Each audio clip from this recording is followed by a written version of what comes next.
Kopi sudah baru saja sampai ya, dengan membawa kopi dan snack ya. Ini akan kita antarkan kepada Ibu Khatijah dan Bapak Ibrahim. Oke, terus bersama Jeep Kopi kita akan jalan-jalan ke atas kebun Jeep Kopi.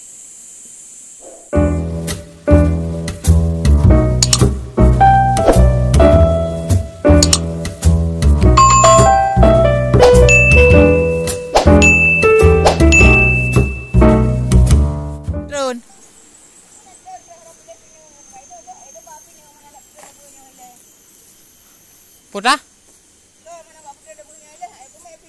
Pak pinang.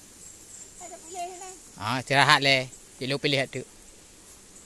Kau tandai nan baknya na dua bohmu. Nyopai aku sambung ti pak yang Peh ada sambung dengan mbak aja, yang raya aja, yang kerah aja. Uro dari dat. Assalamualaikum warahmatullahi wabarakatuh. Selamat pagi para sahabat tani. Waktu adalah salah satu nikmat yang sangat berharga dan itu sudah patut untuk kita syukuri dan kita manfaatkan sebaik-baik mungkin.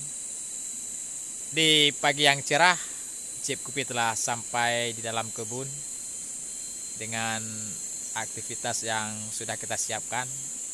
Namun hari ini sebuah motor sudah duluan mengisi kebun Jeep Kopi ya, yaitu motor Bapak Ibrahim dan Ibu Khatijah.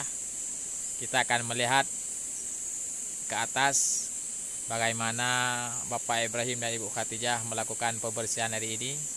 Jadi Jeep Kopi sudah baru saja sampai ya, dengan membawa kopi dan snack ya. Ini akan kita antarkan kepada Ibu Khatijah dan Bapak Ibrahim. Oke, terus bersama Jeep Kopi kita akan jalan-jalan ke atas kebun Jeep Kopi. Oke, sahabat Jeep Kopi, kita sudah menaiki bagian atas.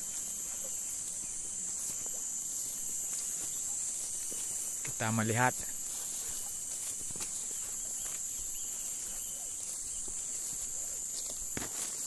tidak ada tanda-tanda di mana Ibu Khatijah dan Bapak Ibrahim. Oh, ini dia.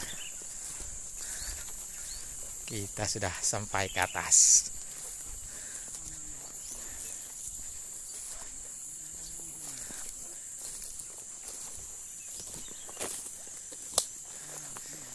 Gimana? Gimana Bapak Ibrahim?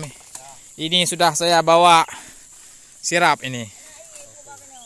Snack bakwan. Anai. Enggak apa-apa, saya turun ambil lagi.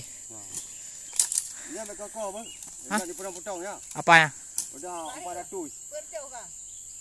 Jangan potong. Biar saya potong ini bawa ke kilo. Ada 3 mobil. Ini. Oh, baru ya? Ya. Boleh. Ini kan per tu sekilo. Habis deh. Bagilah engkau tu engkau acak. Enak mas satu. Enak ya. Dua mobil ada. Ini. Itu lagi ya. Itu banyak dia masih. Hayu ya. Kau menyoy kalau emang mahal boleh kita tanam lagi. Ya, ini jangan dipotong lagi. Ya. Seria wangi ya. Oke. Kita makan sirap dulu ya. Duduk sebentar ya. Ya, hayu ya.